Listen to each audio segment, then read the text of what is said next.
Hello guys, this is Amitesh Dubey and I'm welcoming you all in our channel Only Civil Services. So guys, आज का जो lecture है उसे एक motivational quote के साथ स्टार्ट करना चाहूँगा कि द बिगेस्ट सिन और the greatest sin is to think yourself weak, है ना। इसका मतलब यही होता है कि सबसे बड़ा पाप दुनिया का ये है कि आप अपने आप को कमज़ोर समझते हो, है ना। ये स्वामी विवेकानंद जी का बहुत फेमस कोट है। Let's discuss about the today's topic. So today's topic is criticism of Indian Constitution. This is the topic. So constitution के फीचर्स हमने देखे हैं, कॉन्स्टिट्यूशन में क्या क्या इंपॉर्टेंट चीज़ें हैं वो हम सब देख चुके हैं, बट हमने काफ़ी अच्छा सुना है कॉन्स्टिट्यूशन के बारे में। पर अगर फॉर एग्जांपल मेंस में अगर लिखने के लिए आ जाता है 6 मार्कर क्वेश्चन कि you have to criticise the Indian constitution, so how will you do that. So उसके लिए हमें इस टॉपिक को पढ़ना पड़ेगा, है ना। जो कंटेंट है वो बहुत ही ज़्यादा है, मतलब 10 पॉइंट्स में मैंने इस कंटेंट को क्रिएट किया है, तो आप अपने कन्वीनियंस के हिसाब से और क्वेश्चन के हिसाब से इसको मोल्ड कर सकते हो। ऑलराइट। सो जो पहला और बहुत ही इंपॉर्टेंट फीचर है वो है वरोड कॉन्स्टिट्यूशन। वरोड कॉन्स्टिट्यूशन मतलब होता है उधार लिया संविधान। उधार लिया संविधान कैसे? क्योंकि ये मोर देन 60 जो कंट्रीज़ हैं, 60 कंट्रीज़ हैं, उनसे ज़्यादा की कंट्रीज से इसे उधार लिया गया है इंडियन कॉन्स्टिट्यूशन के, ठीक है। तो इसलिए इसे वोरोड कॉन्स्टिट्यूशन कहा जाता है। This one is the first criticism of Indian constitution. Alright. The second one is the carbon copy of 1935। मैंने आपको जब historical background of Indian constitution पढ़ाया था तब बताया था कि जो गवर्नमेंट ऑफ इंडिया एक्ट है ना, गवर्नमेंट ऑफ इंडिया एक्ट 1935, तो मैंने बताया था कि इसका मोर देन 70% जो है, जो कॉन्स्टिट्यूशन है अपना भारत का अभी का संविधान है, वो कौन से एक्ट के थ्रू लिया गया है? Government of India act 1935। अगर आपने इस लेक्चर को नहीं देखा है तो पहले आप historical background of Indian constitution के लेक्चर्स को कंप्लीट कीजिए और फिर आप इस लेक्चर को देखिए। ऑलराइट।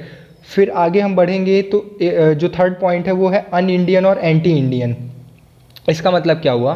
तो इसका मतलब यही है कि इसका और थर्ड पॉइंट और फोर्थ पॉइंट जो है, नॉट अ रिप्रेजेंटेटिव बॉडी और अन इंडियन और एंटी इंडियन, ये दो चीज़ें हैं, ये दोनों लगभग सेम पॉइंट्स हैं। इसका मतलब ये होता है कि इंडियन का रिप्रेजेंटेशन पूरी तरह से ना हो पाना। ऐसा क्यों?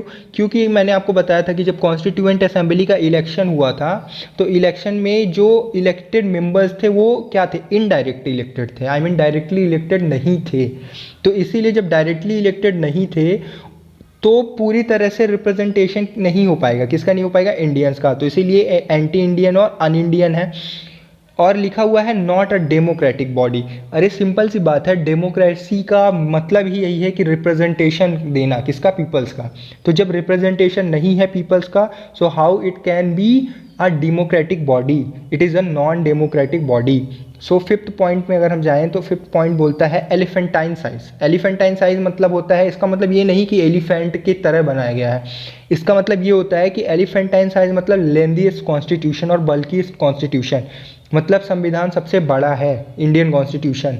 इसका जो श्रेय है वो हमारे जो कॉन्स्टिट्यूएंट असेंबली में जो मेंबर्स थे, मोस्ट ऑफ द मेंबर्स जो थे कॉन्स्टिट्यूएंट असेंबली के, दे वर टोटली लॉयर्स, है ना।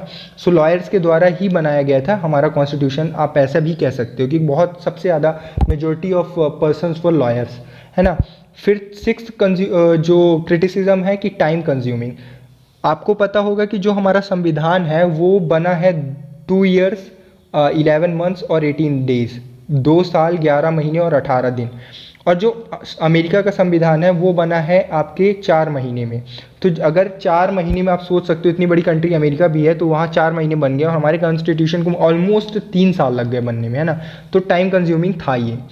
फिर अगला पॉइंट है डोमिनेटेड बाय कांग्रेस। आपको पता होगा आज़ादी के टाइम 1947 टाइम पे, या कि फिर जब भी कॉन्स्टिट्यूएंट असेंबली जब बनी थी, तो उसमें भी सबसे ज़्यादा डोमिनेशन किसका है? कांग्रेस का ही है, क्योंकि होल सोल पार्टी उस समय पर यही थी, कांग्रेस ही थी, है ना। वो अलग मैटर है कि कांग्रेस में ही 2 डिवीज़न हो गए थे, मॉडरेट और एक्सट्रीमिस्ट का, नरम दल और गरम दल का हो गया था ना। तो ये आप मॉडर्न हिस्ट्री के हमारे लेक्चर में आप जाके देख सकते हैं, लिंक उसकी डिस्क्रिप्शन बॉक्स में डली हुई है ना। फिर जो 8th पॉइंट है वो है not a sovereign body. Sovereign body मतलब क्या होता है? सोवरेन मतलब होता है संप्रभुता, हिंदी में इसको संप्रभुता बोला जाता है। और नॉट अ सोवरेन बॉडी अगर इसमें लिखा हुआ है तो मैं अभी आपको बता दूं कि फिलहाल के लिए सोवरेन का मतलब ये समझिए कि फॉर एग्जांपल ये एक इंडिया है, इंडिया एक कंट्री है, alright. For example this one is India, ठीक है, ये हमारा प्यारा भारत है।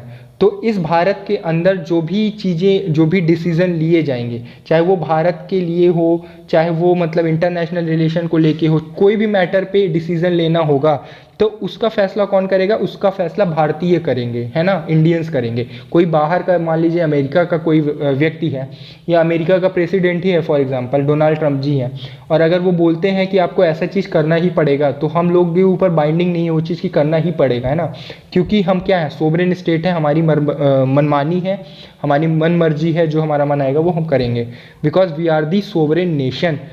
लेकिन ये बोला जा रहा है कि कॉन्स्टिट्यूएंट असेंबली सोवरेन क्यों नहीं है? क्योंकि बनाया तो इंडियंस के द्वारा ही गया था, तो सोवरेन क्यों नहीं है? सोवरेन इसलिए नहीं है क्योंकि इसमें इंटरफेरेंस था ब्रिटिश सरकार का। क्यों था? सिंपल सी बात है, कॉन्स्टिट्यूएंट असेंबली बनी किससे है? Constituent assembly cabinet mission plan के द्वारा बनी है, और कैबिनेट मिशन प्लान को लाने वाले कौन थे? ब्रिटिशर्स थे। तो जब ब्रिटिशर्स ने कॉन्स्टिट्यूएंट असेंबली के लिए कॉन्स्टिट्यूएंट असेंबली बनाई, कैबिनेट मिशन प्लान के थ्रू कॉन्स्टिट्यूएंट असेंबली बनी, और कॉन्स्टिट्यूएंट असेंबली के थ्रू ही हमारा कॉन्स्टिट्यूशन बना। तो इसलिए Indian constitution is not a sovereign body. Alright, 9 point में अगर हम मूव करेंगे तो 9 पॉइंट बोलता है कि डोमिनेटेड बाय हिंदूज। आपको पता होगा कि जब हमारा देश आज़ाद हो रहा था, तब उस समय पर 1947 टाइम पे, या उसके पहले अगर हम बोल दें, थोड़ा सा पहले चलते हैं, 1946 टाइम पे चलते हैं ना, तो उस समय पे क्या था कि हमारे संविधान में मतलब मुस्लिम लीग की अलग ही डिमांड थी कि एक अलग नेशन होना चाहिए, that is Pakistan for them, है ना, कि उनके लिए पाकिस्तान होनी चाहिए। मुस्लिम लीग के मोस्ट ऑफ द मेंबर्स, नहीं मैं बोलूँगा सारे ही मेंबर्स लगभग मुस्लिम ही थे, है ना। तो जब मुस्लिम मेंबर्स थे और उनके बाइफर्केशन के बाद, मतलब जब पाकिस्तान और इंडिया का डिवीज़न हो गया, तो जो कॉन्स्टिट्यूएंट असेंबली थी तो वो 2 भागों में विभाजित हो गई। एक तो इंडियन के लिए कॉन्स्टिट्यूएंट असेंबली थी और दूसरी पाकिस्तान के लिए मुस्लिम लीग के मेंबर्स थे, जो कि कॉन्स्टिट्यूएंट असेंबली ऑफ पाकिस्तान में चले गए थे। तो जो मेजोरिटी बची थी वो हिंदूज की बची थी, तो इसलिए इसे कहा जाता है हिंदू डोमिनेटेड कॉन्स्टिट्यूशन। मतलब कॉन्स्टिट्यूशन जो है वो हिंदू ज़्यादा थे, इसलिए बोला जाता है। और इसे एक रिलीजियस वे में नहीं लेना है, बीइंग अ सिविल सर्वेंट आपको एक सिविल सर्वेंट की तरह इसको ट्रीट करना है, ठीक है। फिर ये एक ये लॉर्ड विस्काउंट जो थे, इन्होंने ये भी बोल दिया था कॉन्स्टिट्यूशन को कि बॉडी ऑफ हिंदू है, मतलब हिंदुओं के द्वारा बनाई गई एक बॉडी है कॉन्स्टिट्यूएंट असेंबली, ठीक है। 10वां जो सबसे इंपॉर्टेंट पॉइंट है वो है कॉम्प्लिकेटेड लैंग्वेज। मतलब इसकी जो भाषा है वो क्या है? कॉम्प्लिकेटेड है। किसकी? कॉन्स्टिट्यूशन की, संविधान की। ऐसा क्यों है? तो ऐसा भाषा का कॉम्प्लिकेशन होने का सबसे बड़ा रीज़न यही है कि जो आपको मैंने पहले ही बताया था कि जो हमारा संविधान है उसे मोस्ट ऑफ दी लॉयर्स के द्वारा बनाया गया है ना। ज़्यादातर मेंबर्स कौन थे? लॉयर्स थे। तो जब लॉयर्स थे तो उनकी जो लैंग्वेज है वो थोड़ी कोडिफाइड रहती है। मतलब अगर आपने कभी संविधान नहीं पढ़ा है और अगर पहली बार आप संविधान पढ़ने जा रहे हो तो आपको बहुत ज़्यादा कॉम्प्लिकेशन आएंगे, है ना, डायरेक्ट वे में आपको नहीं समझ में आएगा। तो उसके लिए आपको पहले पढ़ना पड़ेगा संविधान को, ठीक है। तो इसलिए जो इंडियन कॉन्स्टिट्यूशन की जो भाषा है वो कॉम्प्लिकेटेड है, कोडिफाइड है, ठीक है। अब आगे यही 10 पॉइंट थे, तो यहीं से आपको मेंस के आंसर्स को फ्रेम करना है अकॉर्डिंग टू मार्क्स, है। जितने भी मार्क्स आएंगे, मार्क्स आएंगे, मास्क के चक्कर में, कोरोना के चक्कर में मार्क्स को मास्क हो रहा है, तो इसके लिए माफ़ी चाहूँगा। मैं आपसे गुजारिश करूँगा कि अगर आपको वीडियो अच्छा लगा हो, लेक्चर अच्छा लगा हो, तो इसे लाइक करें, और उससे भी ज़्यादा ज़रूरी है कि सब्सक्राइब कर लें। सब्सक्राइब करेंगे तो आपको हमारे नए वीडियोज़ की नोटिफिकेशन मिल जाएगी, और नोटिफिकेशन मिलेगी तो आप नए वीडियोस को देख सकेंगे, उसका लाभ उठा सकेंगे। So thank you friends, thank you very